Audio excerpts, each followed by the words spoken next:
Hello and welcome to the ControlAI Podcast. I'm your host, Max Winga, and joining me today are Andrea Miotti, the Director of ControlAI, and Connor Leahy, CEO of Conjecture and advisor to ControlAI. We are here today to discuss the risk of extinction from artificial intelligence as AI companies race to build AI systems vastly smarter than humans, along with the necessary solutions to this unprecedented threat. Connor, you've been quite outspoken in your advocacy on the topic of AI extinction risk, appearing on news programs, podcasts, and debates. Can you explain what's going on with AI and why we should be worried about it? Absolutely. So AI is the huge topic. I mean, all of us hear about it, it feels like all day, every day. And this is a pretty new development, but the concept of AI isn't itself new, or the concept of intelligence. Intelligence, which is kind of like the ability to solve problems. That's kind of how I like to think about it. Intelligence is the ability to solve more and more complex problems. And intelligence is fundamentally the thing that differentiates between humans and chimps. You know, humans go to the moon, chimps don't.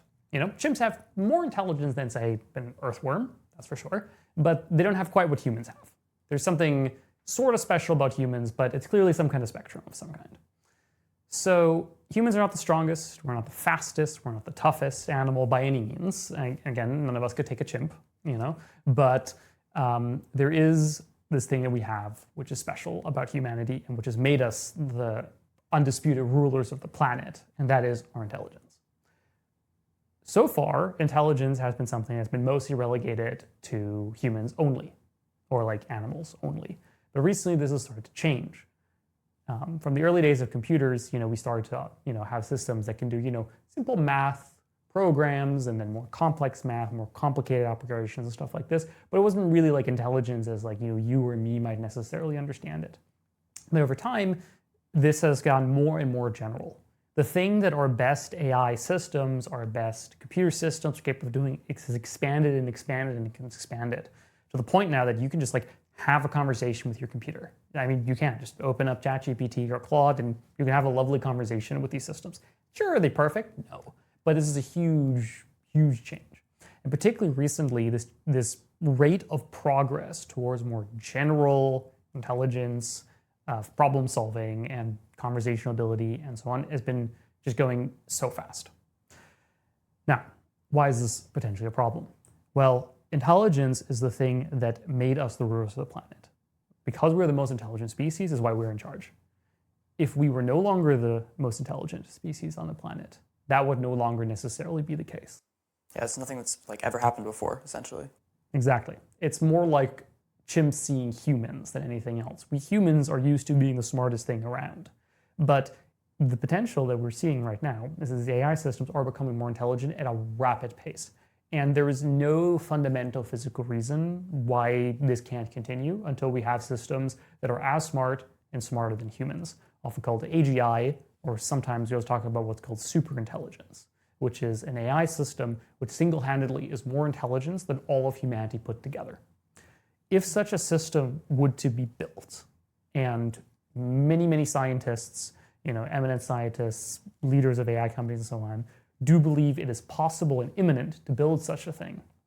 If such a system would be built, and we didn't know how to control it, well, and how could you control something that is so much smarter than you? Like, is there even a precedent for really like truly controlling something that's vastly more intelligent than you?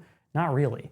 AI is not really normal computer software. Normal computer software is written. You have computer programmers who write line by line a computer program telling the computer what to do. AI is quite different. Modern AI is more like grown.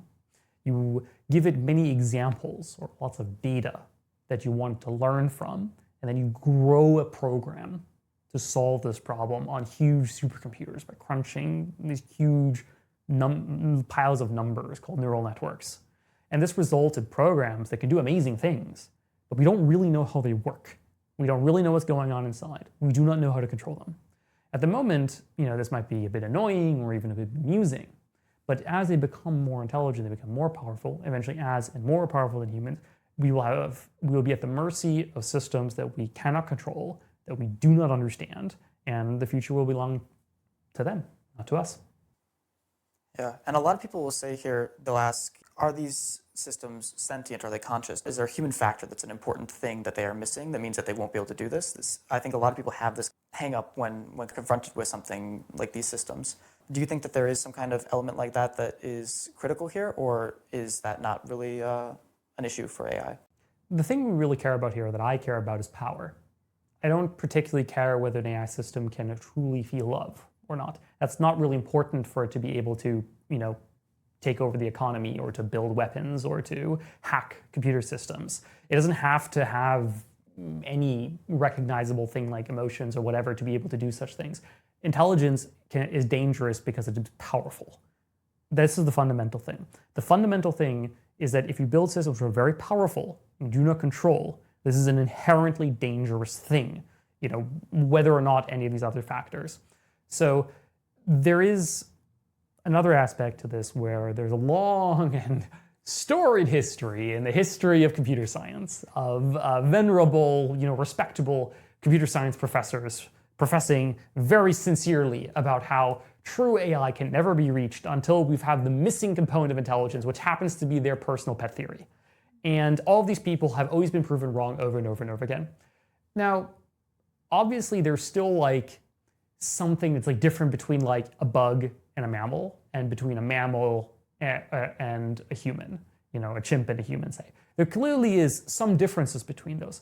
But for now centuries, we've tried to find the one true thing that is the difference between the two.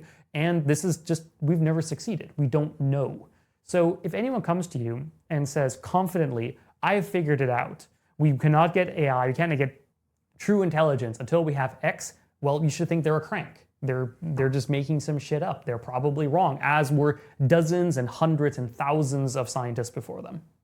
So as far as we can tell, there's only one thing we can be certain of empirically. These systems are getting much smarter very fast. Week by week, month by month, year by year, our most intelligent AI systems can solve way harder problem, longer problem, more complex problem, more reliably in more domains. Again and again and again. This is the one thing we can all see empirically. Now, could all of this progress stop at some point? Sure. But there is no scientific grounded reason why we should expect this. So by default, we should just assume that things keep going the way they have so far. And this is why scientists and experts and even the AI CEOs are warning about extinction risk potentially? This is exactly related to it. Especially over the last couple of years, many people who previously were not too concerned about the AI risk because they thought it was far away have now truly changed their mind.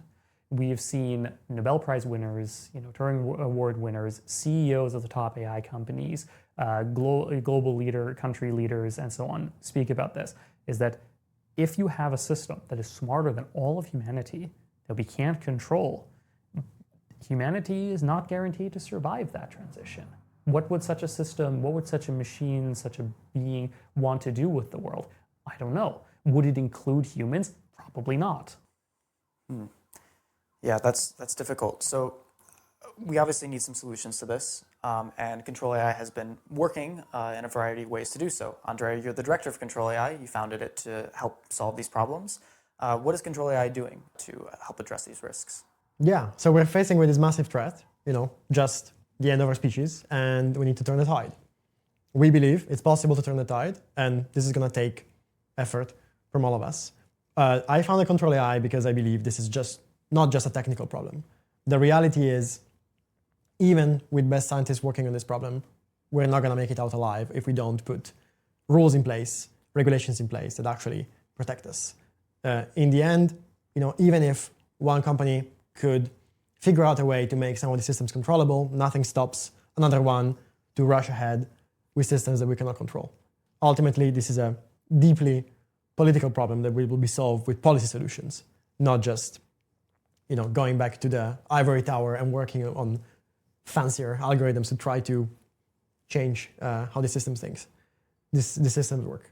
So what sort of policy do we need to make this work? Yeah, in many ways, this is an unprecedented event, but also in other ways, we have faced massive global and national security risks of this level before, and we've staved them off. Proof on point is that we're all still here despite having nukes in the world. We've come very close to having complete nuclear annihilation in the past decades, Yet, thanks to the fact that we've had nuclear non-proliferation agreements, we've had balance of power between, in the past, the US and the Soviet Union, and now between the US and other countries, the fact that we have strong and strict regulation on who can build, or if anyone at all, nuclear bombs, who can build, nobody, biological weapons, chemical weapons. This has severely restricted the ability for a few actors to accidentally or intentionally end the world that we know. And the solutions are going to look similar for AI. Ultimately, right now we have a bunch of companies that are putting billions into building AI systems smarter than all of us. This has to stop before we get to systems that are truly so powerful that we cannot control them. If we get to that point, it's going to be too late. If we get to the point, those systems are going to be in charge, those systems are going to be in control, and it's game over for humanity. We'll be, at best, forever at the mercy of these machines, at their behest, and we will just survive if they wish for us to survive, and die if they just don't care about us. So how do we know when the right time is to implement regulations like this? I think a lot of people are really concerned about there's a lot of good stuff that can come from AI. There's going to be medical advances, and we'll be able to automate away jobs that are menial and people despise. And the idea, at least put forward by the big tech companies, is that this will free us to do more enjoyable things. How do we know what the right trade-off is and when we should put these regulations in place? Yeah, so the truth is there are only two times to react to an exponential: too early or too late. We are facing an exponential. Nobody has a crystal ball where we can tell exactly at this point in time, exactly in this moment in 2027, in this location in San Francisco, the first superintelligence will be achieved, so we should just stop, a few meters before that. What's even the measure? Is it meters? It's like, we what is it? Is it kilos of GPUs, right? Like we don't really know. The truth is we don't, and that's a big source of the risk. Like we don't have a deep science of intelligence. We can't really measure intelligence in machines, and we also don't really fundamentally understand it in the way that we do fundamentally understand many other areas of physics. We now understand how nuclear reactions work. Given that we understand them and we can measure their components, we can then constrain them, bound them, and extract energy that is useful for us without blowing everything up. We don't have this yet with AI, so we need to act as soon as possible. We need to take action before the exponential continues, because the moment when it's too late, it's going to be too late, and it's going to blow past us, and the moment game over appears, there's nothing else we can do. On the other hand, an important thing is that what we're concerned here about is AI systems smarter than humans across tasks. A lot of the economic benefits that some people do want come from very specialized AIs most of the times, which are quite different from these very powerful AI systems kind of doing any activity that a human can, what some people call AGI, and when they're very powerful superintelligence. So it's important to distinguish between these two. It's a false dichotomy to say, well, we can either, we either need to risk the extinction of our entire species, but we're going to have some great companies in the meantime, like Sam Altman famously said, or saying, well, we need to shut down everything and then we're going to be safe. The reality is there's going to be a lot of, first of all, a lot of the classic computer science and computer engineering that we do right now is completely fine. Like most of it is done by humans, for humans. We understand it. Lines of code that we write, most of them we do understand them. We can fix them. We can deal with them. That's completely fine.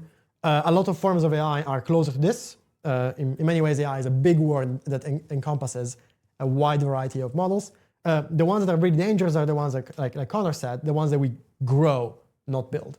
Because those, we don't understand fundamentally how they work.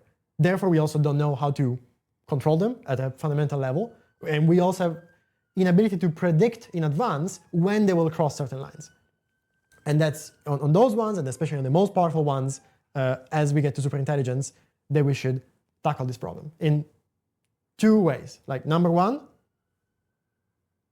say no to superintelligence. Clearly have a normative principle and have laws in place that say no one should be building superintelligence. this is the equivalent of building a competitor species that would replace every human on Earth. This is not in interest in any country. No country, no nation state would want to see their power eliminated by a competitor species. No single human wants this. Let's say no to this. Two, to do this, we don't know exactly when that's going to arise. We have some proxies that we can use, like amount of computing power, performance on tasks, although this we can only measure after the fact, so it's a bit dangerous, and so forth. So we can use some of these metrics to put some guardrails, but also, like we've done with other technologies, prohibit certain precursors. Technologies that we know are on the path to superintelligence, and if they were to be achieved, they would quickly lead to situations where we can't control them anymore, and they skyrocket to superintelligence. Things like AIs that can improve other AIs that can do meaningful amounts of AI R&D. This is extremely dangerous. This is also the explicit goal of many teams at some of the top AI companies, which should concern you all. They're gunning for this right now. And that's extremely dangerous because the moment we have AIs that can improve AIs, this leads to a quick feedback loop of improvement that goes much faster than what humans can monitor and control, and can get us quickly from a world where we don't think we have superintelligence to one where we do and we get surprised and we're done. As well as other things like AIs that can just hack out on their environment. We can't contain them. Why would we have them? We don't want things that could just escape on their own, and a few other things like this. But this is a very focused approach to prevent this massive risk for superintelligence that doesn't impact most AI that we already have, and is providing a lot of benefits. I agree with Andrea for sure that I think there is a big false dichotomy here in particular. Yeah. I think it's like truly a false dichotomy. Just because something is complex doesn't mean it's a dichotomy. What we're dealing with is a complex problem. There is no simple solution. There is no easy solution. There is no solution where you can have your cake and eat it too. It's like there is trade-offs. You can eat some of your cake, and have some of it, but there is a trade-off to be made. If you have unregulated everything, well, then you get private ownership of nuclear weapons. Obviously, that's not something we want. Never mind nuclear weapons. Do we think we should open source the blueprints for the F-35 fighter plane? I don't think that makes the world a better place. So there is a part of this. What Andrea also picked up on is that a lot of AI system, the word AI is used very broadly. So in a sense, it's both used for systems that are like general purpose agents optimizing things in the world, and for like things that help you do protein like folding simulations. In a sense, these are like, the first is closer like to like the proto of like a person, right? Or like a species. The other is more like a fancy physics simulation, right? Obviously, there's a line here, right? Of course, they shade into each other, but it's not like it's impossible to say, don't build the general purpose intelligent agent, but have fun with your physics simulations. Like, this is definitely a thing that is possible. And also pick up on the thing you said there about the economic factor of these things. Like, people think that like we would not have to work or something. And this is a common held sentiment that I think is really worth like just like thinking about for a moment, where how would that actually work? Like, I think it was Keynes, famously, in like the early 20th century, predicted as we're seeing, the rise of industrialization and growing of economy, that, by 2015 or so, people should only work like 10 hours a week, probably. Because, well, we'll be so productive, so no one will have to work as much anymore. And even then, he said, they only work 10 hours a week because they like it. And they could actually work even less, and they would still be fabulously rich and not have to work more. Well, this isn't really what happened, of course. And this is not because Keynes was a stupid guy, like he had a lot of good ideas here. It's that a lot of how economics works is unintuitive and like not necessarily predictable ahead of time. And when we're dealing with an AI system, which we should really think of it more as an ability to replace labor. If we displace labor entirely, how exactly are humans getting economic resources? Currently, the way we get economic resources is we either own capital or we trade our labor for, capital. Well, if we look at both of these lines, they both have like, if we can't trade our labor anymore because AIs are cheaper, faster, better at everything, well then humans who provide labor to get food, sustenance, shelter, etc., have nothing to trade for. So on that side, usually what people say is you need something like UBI. So you need like a government program or some kind of institution that gives these people the kind of resources needed to live. On the other hand, the other way that people make money is that they own capital and extract rent or whatever. But this relies on the existence and enforcement of property rights. So you have to, to own capital, you have to have the force to defend your capital and to extract value from it. So as you can see, both of these lines depend on a very strong government or regulating force. If you don't have property rights, well, then the AI just takes away everything. It has much better guns than you do. It has much smarter than you. It'll just trick you or kill you. Who cares?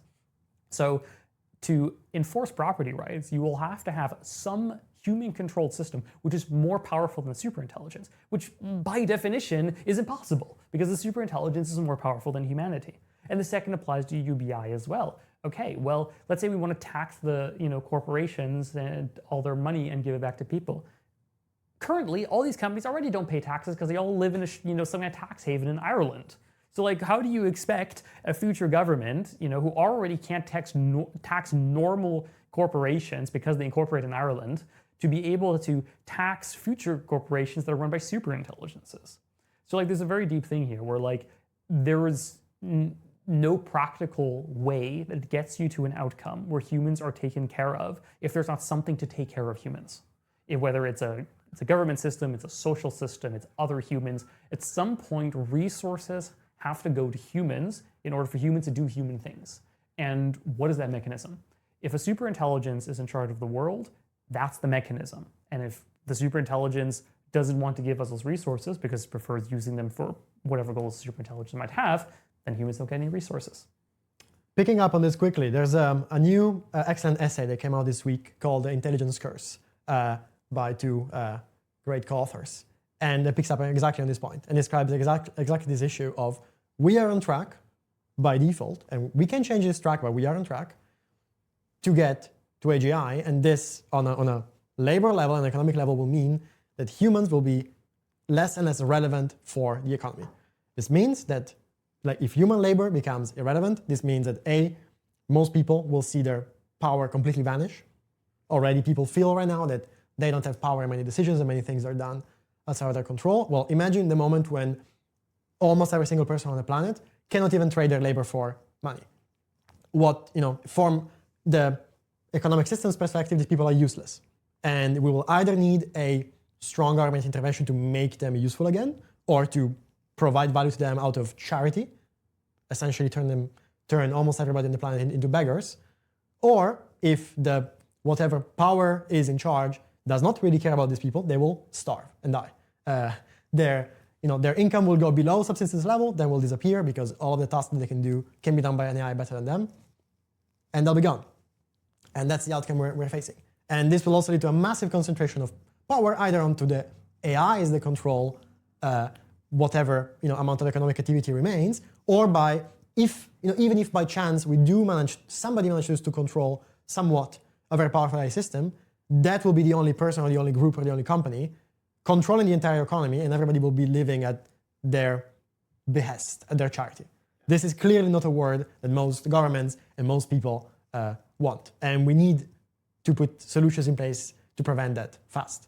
Yeah, so this is very clearly a big problem. It seems, I think for most people that are in the know, like when we talk to people in Silicon Valley and when we talk to people in these AI companies, there's kind of this attitude that like from the outside that this is all like hype, it's all marketing hype to just try to like boost up this product, and AI is really just the next cryptocurrency, the next metaverse. But when you talk to people on the inside, it seems like they really do believe these things, and this really does seem to be where things are going. ControlAI does a lot of work with talking with politicians in the UK, but also now in the US. When you talk to politicians, do you find that they kind of have internalized this, and government officials as well, and like other agencies? Does it feel like the government is responding yet to this, or is this still very much a new problem? It's very much a new problem, and honestly, and this is why we need to talk to them, and we need to let them know what's happening. Most of them have never heard of this. Most of them have never heard about these risks, and simply, it's not that they know about these risks and think things are gonna be fine. They just don't know what's coming. They don't know that companies are actually building AI systems smarter than humans across nearly every single task. They expect, they might have heard of AI. It's in the news, right? They might have heard about AI as somewhat like a new mobile phones. A new technology that's popping up and is making some small changes to how things are done, but like many other ones. And But the truth is that when they do learn what's happening, they are concerned, and that's great to see, and it's a very normal reaction. Like, most people on the planet, and ultimately politicians are people dedicated to the public good, or they should be dedicated to the public good, and many of them are. They are concerned. They find this horrible that we are on track to completely obsolete the entirety of the human species, and that this is completely unregulated and completely not under control. And so a big thing to be done. This is the main focus of ControlAI right now, our direct institutional plan.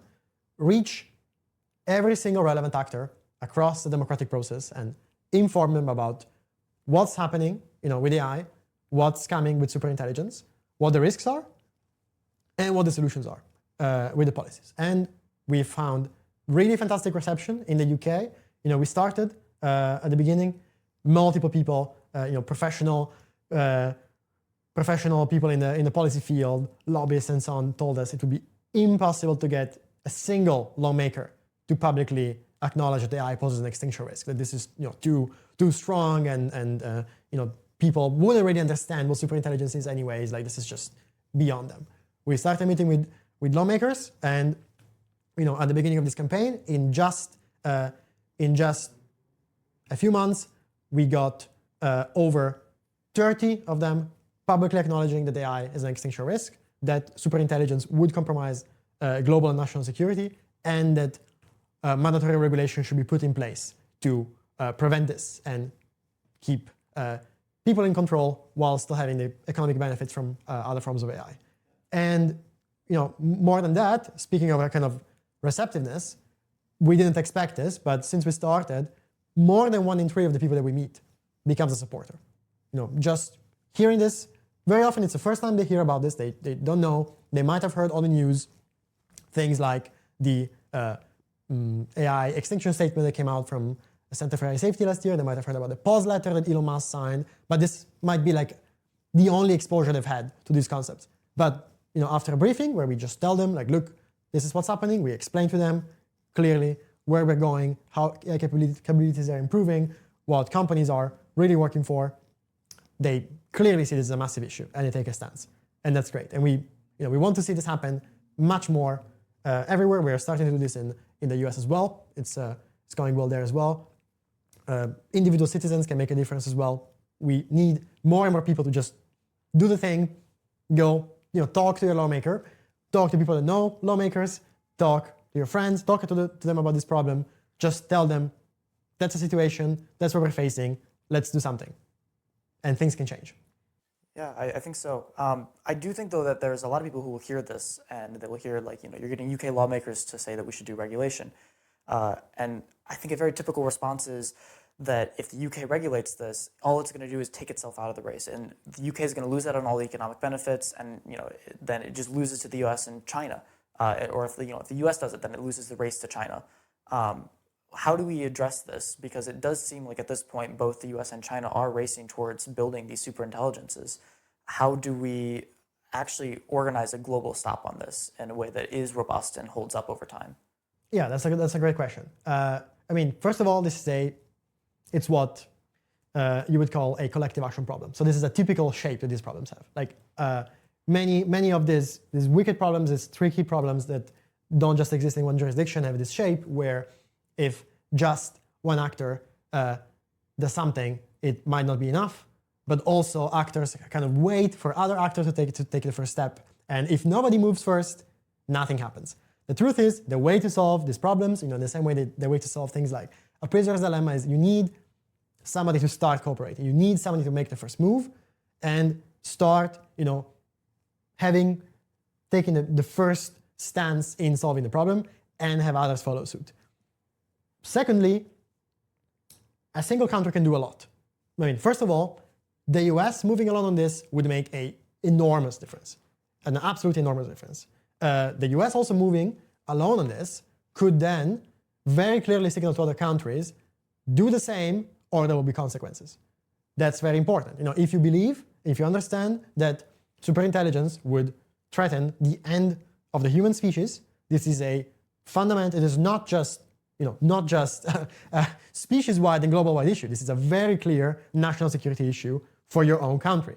like the end of the human species, AI systems smarter than all of humanity combined are AI systems that will take over your country and you will not be able to stop them. You do not want to have this as a country. In the same way that most countries spend a lot of resources to prevent foreign hostile actors as well as organized non-state groups from destabilizing the country. This is one of those, but on steroids. It's like the biggest hostile force possible. What the CEO of Anthropic kind of calls superintelligence a country of geniuses in a data center. And this really helps you visualize what that means, what superintelligence means, and why it's threatening. So the US doing something would make a massive difference. The US could use its position of strength to broker a deal with China and make it very clear to China, if you pursue this, we will not tolerate it and we'll take all necessary actions to prevent this. On the other hand, if we can make a deal and both countries can understand that it's both in their selfish, sovereign interest to stay in power, not let superintelligence take over, a deal can be made and then can be propagated across other countries. What can other countries do? Countries like the UK. UK is a P5 country. It's still crucial, it's one of the most powerful countries in the world. It has nuclear weapons. It's part of the Security Council. It's a close US ally. And there's very strong diplomatic relations with other countries. It's a big economy. The UK starting to make it very clear we will not have superintelligence. We will ban superintelligence. We'll make it clear that this is the equivalent of companies building nukes in the backyard and this we just don't tolerate, would send a very strong signal to other countries, would make the UK market close off to companies that are trying to build superintelligence, would quickly start some cooperation with US allies, other NATO allies, and more to do the same. So, and in practice, let's look at history, all right? How did we deal with nukes? We had the same problem. It's like, you could have made the same argument. Like, well, but if the US stops building up its nuclear arsenal, can't Cyprus build nukes? Let's take a random, can't Portugal just build nukes and outcompete them? So everybody should just be, in theory, with this kind of zero-sum mindset and complete mistrust, we would end up in an equilibrium where every single country on the planet has as many nukes as possible that they can marshal and doesn't cooperate with anybody else. And the truth is that in that equilibrium, we die. It's over.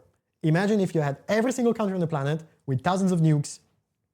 Some of these countries will have very poor state penetration. They will not be able to manage the security of these nukes. They will you might have accidental detonations. You might have non-state actors stealing them, detonating them. You might have extremely unstable international relations where one country thinks the other is threatening them with an invasion and nukes the other one, kickstarts a global war. This would be a completely unstable system. Luckily, we avoided this. How? By having individual countries like the US, like the UK, by also pressuring and having the Soviet Union limit its arsenal, by having, it's never just trust, it's trust and verify. And in many cases, it can even be no trust and verify, making mutually beneficial deals where everybody understands this compromises everybody's security, and having one country after the other move to close off the path that brings us to danger. There's an important thing here, which is really at the core or the heart of this issue, is that it actually truly isn't in people's interest to build superintelligence.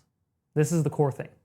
There's the one aspect of it where it's people often say this is a prisoner's dilemma, but it's not. It's not a prisoner's dilemma. In the prisoner's dilemma, you benefit from defecting, but this is actually not true. If you defect and build superintelligence, you still die. You don't benefit from this. This is not a win scenario, even if you're the only one that defects. In a prisoner's dilemma, if you defect, everyone else cooperates, you win.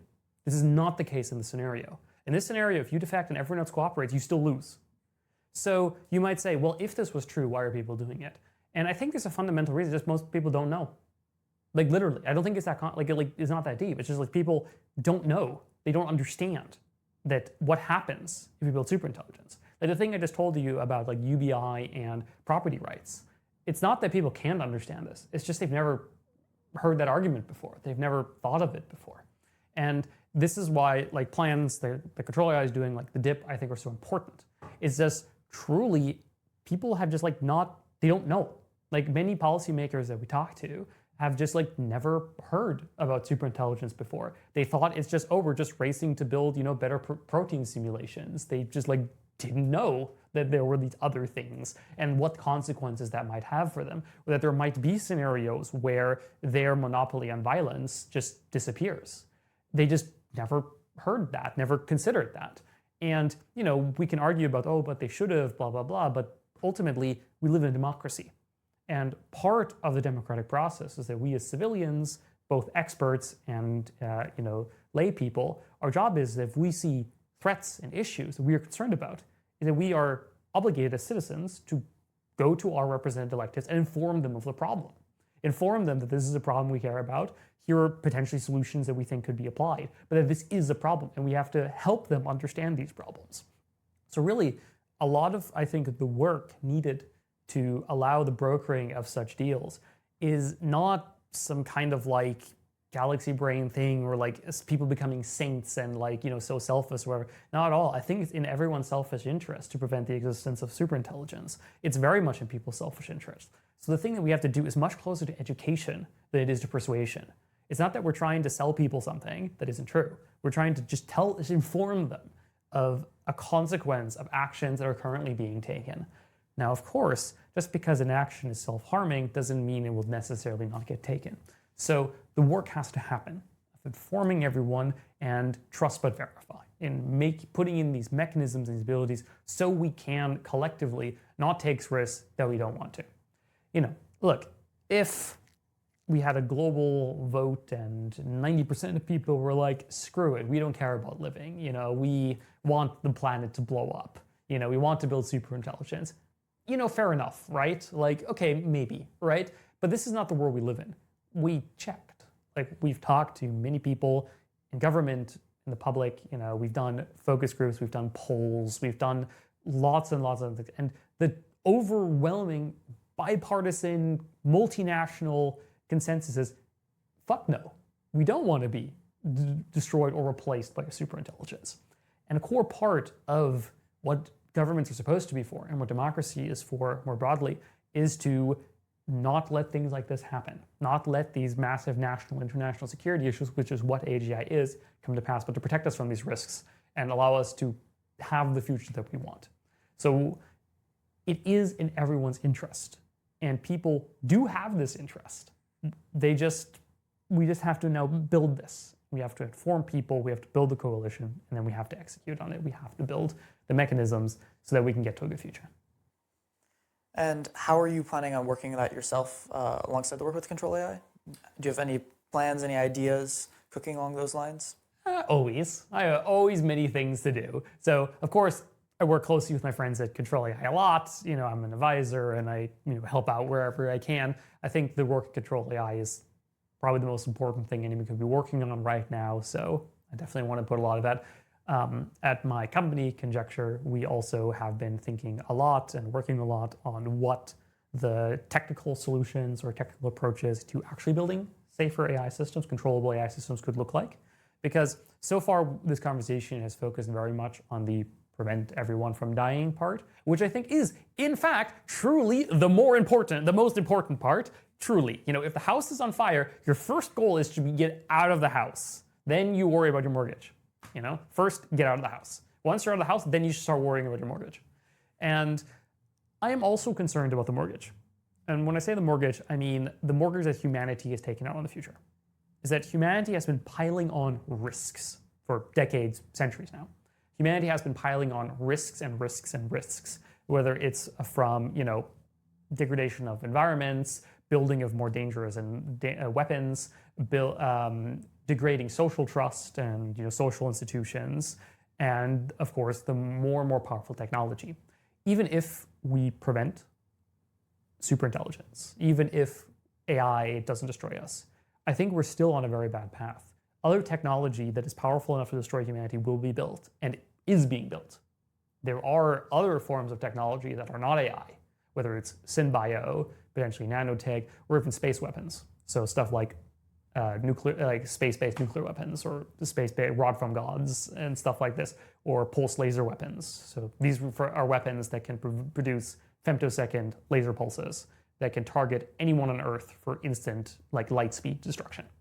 This is physically possible. You can put a satellite into orbit physically that can, you can click anyone on Earth and instantly kill anybody. This is completely physically possible. Don't do it at home. Not recommended.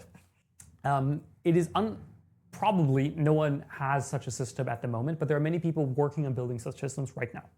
Currently, there are private companies where you, I think Planet Labs is one of them, where you can pay them $100 or something and pick any place on Earth, and within 24 hours they'll send you a high definition, fresh satellite image of that exact location with resolution down to 10 centimeters. And these are getting better. There's new ones coming online that soon will allow it to be that you can, from space, have live video of any place on Earth. This is technology that's already being built and will be deployed within the next years. This is completely without AI. This is not even AI, it's not even AGI.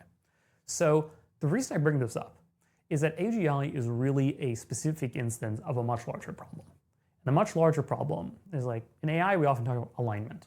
It's this question of how do you make an AI system that does what we want, that is aligned with human values.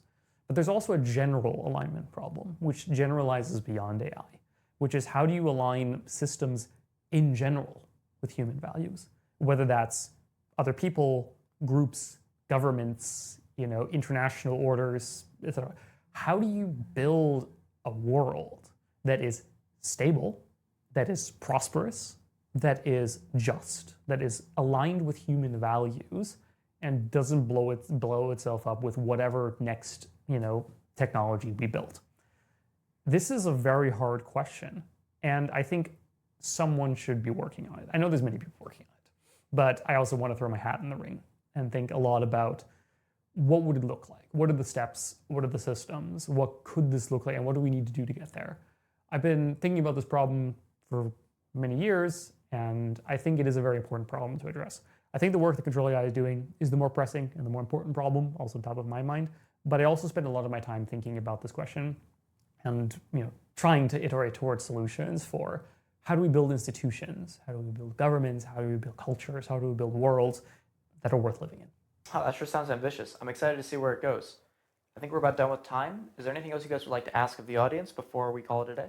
We now have a tool that helps everybody contact their senator, every American citizen, contact their senator in the US super quickly to let them know about AI risk so you can take action and you can make a difference. We now have over 1,000 of these emails have been sent. Many of our supporters have sent them. We're just missing one state. We're 49 out of 50 states. Please, if you're in Hawaii, contact your senator with our tool. So we now are going to have 50 out of 50 and we kind of complete the map. Thank you. Yeah. Just to give you a bit of a feeling in this, sometimes it can feel like contacting your representatives might not be worth it. I remember talking to staffers at a congressional office, and I asked them, if someone calls you about an issue, do you care? Does anyone actually hear about it? And what they told me, at least in this congressional office, what they told me was, if they get one phone call, probably, no one will really care. Maybe they'll write it down, maybe not. If they get 2 or 3 phone calls, it's definitely getting written down. It will be written down somewhere. If they get 5 phone calls in a week, the congressman will personally hear about it, for sure. There's no way not. And let's be honest, 50 states, 5 people each state. So 250 people, this is a reasonable amount. So if you're in the US or other countries, and be aware that your representatives, their job is to listen to you and to consider your concerns. And even if one voice might be ignored or not, you don't underestimate it. Yeah. Once you're 2, 3, it's not that much, and you could be one of those. So really check out the ControlAI website, be a part of it, join, potentially a Discord, join the mailing list. We have a lot going on, we have a lot more coming, and we need more people to help. Yeah, and over 500 people already did this. You can be one of them, you can make a difference. Please. Thank you all for listening. This has been the ControlAI Podcast with Connor Leahy and Andrea Miotti. You can keep up with our work by subscribing to our newsletter, following us on social media, or joining our Discord. We'll be bringing you more episodes of this podcast in the future. Feel free to let us know who you'd be interested in seeing us talk to next. Bye for now.